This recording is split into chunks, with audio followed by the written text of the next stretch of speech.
Have you ever noticed something strange? Walk down any street in Tokyo, Osaka, or Kyoto, and you will barely see anyone who looks overweight. Not the teenagers, not the office workers, not even the grandmothers in their 70s and 80s. It's almost like the entire country skipped the memo that the rest of the world got about weight gain. And here's what makes this even stranger. Japanese women are not starving themselves. They are not living in the gym. They eat rice almost every single day. They eat noodles. They eat fried food. They eat dessert. And somehow they stay slim for their entire lives without ever really trying. So what is actually going on here? Is it genetics? Is it just luck? Or is there something they are doing every single day, so small and so simple, that nobody even thinks to talk about it? Stick with me, because by the end of this video, you are going to understand exactly why this happens. And more importantly, you are going to see how easy it would be to bring these same habits into your own life. Some of what I'm about to tell you is going to surprise you, because it is the exact opposite of what most diet plans tell you to do. Let's start with the biggest myth first. Whenever people talk about why Japanese people are slim, the first thing that comes up is sushi. Raw fish, rice, seaweed, low calories, very healthy, right? Here's the problem with that theory. Most Japanese women are not eating sushi every day. Sushi in Japan is actually more of a special occasion food, something you eat when you go out, not something you make at home for lunch on a random Tuesday. The everyday Japanese diet looks a lot more like this: rice, miso soup, grilled fish or meat, pickled vegetables, and maybe a small dessert. It's home cooking, simple, ordinary ingredients you probably already have in your own kitchen. So if it's not the sushi, and it's not some secret superfood, what is it? The answer is not about what they eat. It's about how they eat, how they move, and how they think about food and their bodies. And once you understand these 5 things, you will realize none of them are complicated. In fact, they are so simple, you might feel a little annoyed that nobody explained this to you sooner. Reason 1, portions are just smaller. Here's something you can test yourself the next time you're at a Japanese restaurant. Look at the plates. Look at the bowls. Everything is smaller than what you're used to. In most Western countries, especially in the United States, portion sizes have grown massively over the last 30 years. A regular soda used to be 8 ounces. Now it's often 32 ounces or more. A regular plate used to be 9 inches wide. Now the average dinner plate is closer to 12 inches wide. And here's the thing about bigger plates and bigger portions. Our brains actually use the size of the plate to judge how much we should eat. Put the same amount of food on a big plate and a small plate, and people will almost always eat more off the big plate without even realizing it. In Japan, meals are traditionally served on small, individual dishes, each holding just a little bit of food. A little rice here, a little fish there, a small bowl of soup, a few pickled vegetables. It looks like a lot of dishes, but the actual amount of food is much smaller than a typical Western meal. Think about it like this. Imagine you're a kid and someone gives you 5 small toys wrapped separately versus one huge box with everything inside. The 5 small toys feel like more, even if it's the same total amount. Japanese meals use that same idea, except it's not a trick to fool you. It's just how the culture has always eaten. The result?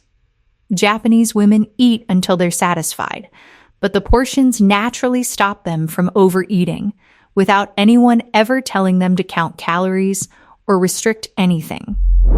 Reason 2. They stop at 80% full.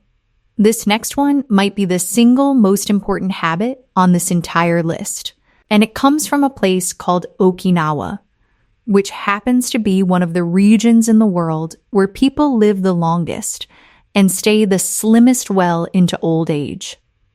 There's a phrase there, Hara, Hachi, Bu. It basically means eat until you're 80% full. Now think about how most of us eat. We eat until we're stuffed, until we physically cannot eat another bite, until we have to loosen our belt or lie down on the couch afterward.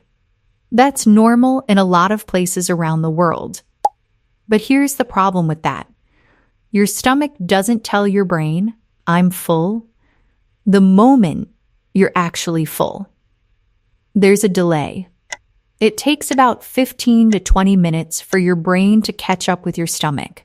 So if you eat until you feel completely stuffed, you've actually already overeaten by the time your brain registers it.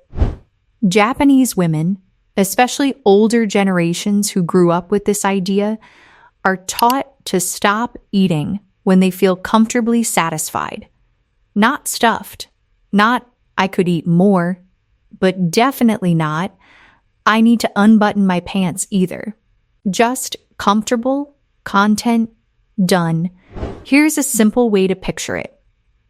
Imagine filling up your car with gas. You don't need to fill it until it's overflowing and spilling onto the ground. You fill it until it's full enough to get you where you're going. That's exactly how Hara Hachi Bu works with food. You eat enough to have energy.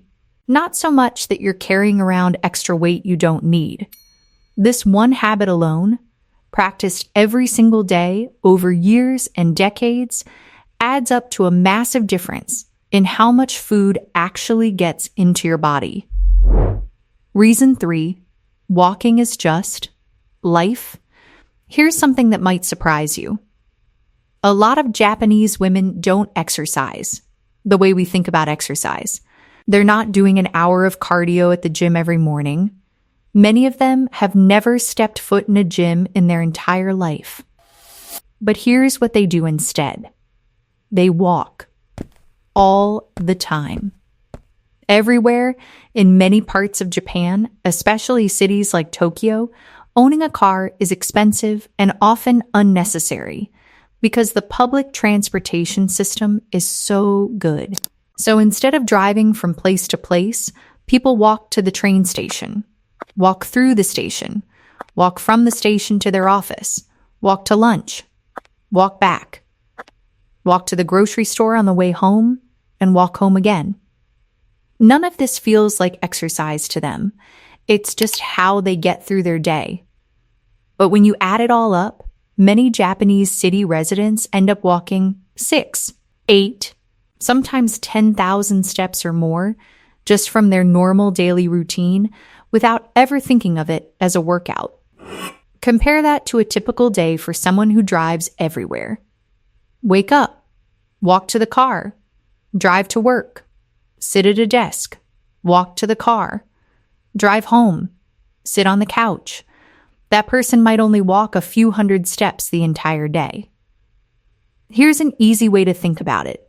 It's the difference between someone who runs a marathon once a year and someone who walks a little bit every single hour of every single day. Over time, the person walking consistently, even in small amounts, is moving their body far more than the once-a-year marathon runner. Small, constant movement beats occasional intense effort, especially when it comes to keeping your metabolism active and your body burning energy throughout the entire day. Reason 4, food order actually matters. Okay, this next one sounds too simple to be true, but stick with me because the science behind it is real. In Japan, there's a common eating pattern where people eat their vegetables first, then their protein, like fish or meat, and they eat their rice or noodles last. Why does the order matter? Here's an easy way to understand it. Imagine you're filling up a bathtub. If you turn the faucet on full blast right away, the water level rises fast, all at once. But if you let a little water trickle in first, slowly, before turning up the faucet, the water level rises much more gently and gradually. That's basically what happens inside your body when you eat carbs, like rice, bread, or noodles. When you eat them first, on an empty stomach, your blood sugar shoots up fast, like that faucet blasting on full power. But if you eat vegetables and protein first, they slow everything down. By the time the rice or noodles hit your stomach, your blood sugar rises much more slowly and gently, like that trickle of water. And here's why that matters for your waistline specifically. Big, fast spikes in blood sugar cause your body to release a lot of a hormone that basically tells your body, store this as fat right now. Slow, gentle rises in blood sugar don't trigger nearly as much of that fat storing response. So the exact same meal, in a different order, can have a real measurable difference on how much of that food actually gets stored as fat versus used as energy. Vegetables and protein first. Rice or noodles last. That's it. That's the entire trick, and it costs nothing, requires no special ingredients, and takes zero extra time. Reason 5. They don't treat food as the enemy. This last one is less about biology and more about mindset. But honestly, it might be the most powerful one of all. In a lot of Western cultures, food has become something people feel guilty about. I shouldn't eat that. I was bad today. I ate a cookie. I need to earn my dinner by working out first. Food has turned into this constant battle, good versus bad, guilt versus discipline.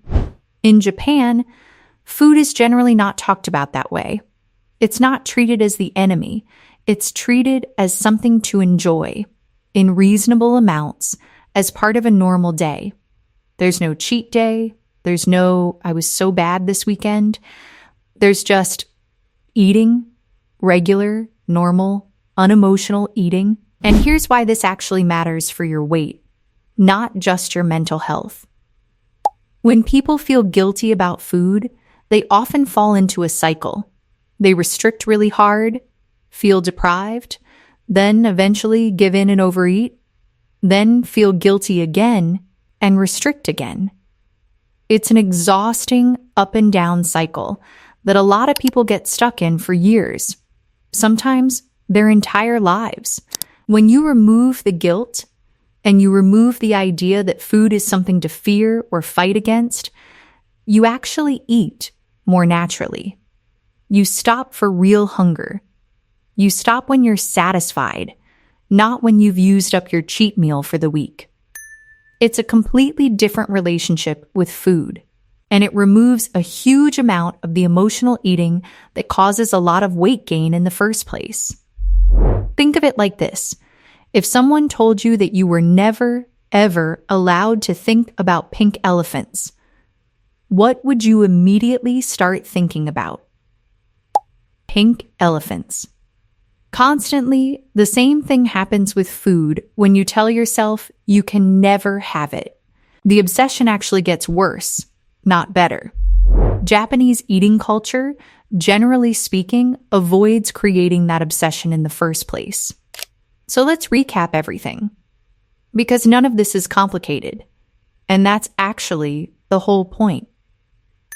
Smaller portions, served on individual dishes, so your brain naturally eats less without feeling deprived.